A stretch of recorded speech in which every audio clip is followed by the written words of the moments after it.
A Year with God, day 105. This is actually our last day of worship.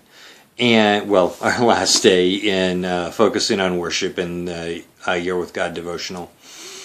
In this, as they end, they close off in Revelation chapter 4, John's vision of heaven. And the reading ends in verse 11, where the 24 elders fall down before the throne, singing, "You are worthy, O Lord and God, to receive glory and honor and power, for you created all things, and by your will they exist and were created."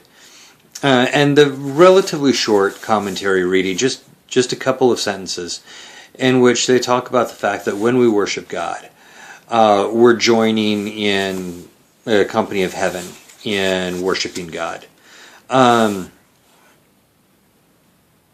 I think it's a fitting way to end the focus on worship. When I approached this, I approached it with a fair number of questions. For several months now, I've been wrestling with the idea of worship and what it means to worship, and trying to break some of the thought patterns. I've had some of the traditions that I've grown up with around worship, and trying to look at worship in a new perspective with fresh eyes, trying to gain a deeper understanding of worship, a more complete understanding of worship than what I was exposed to.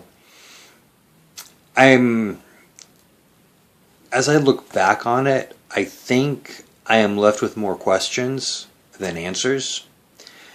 I don't think that's necessarily a bad thing.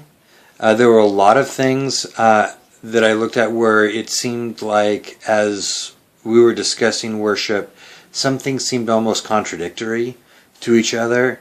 I think that as I look back on it, I think these last 20 days have raised a lot more questions for me. I think that's a good thing. I think it's given me some other directions to meditate and to pray about and to study about and to explore with God. I don't think having those questions is a bad thing. I think it opens more opportunities for me to explore and experience more of what God has. And so on the one hand, I'm a little disappointed because I was hoping for more clarity. On the other hand, I think I'm also kind of somewhat expectant that there's more to experience in this particular realm of my relationship with God. So that's day 105. We're wrapping up worship, and next day we're moving on to the spiritual discipline of service.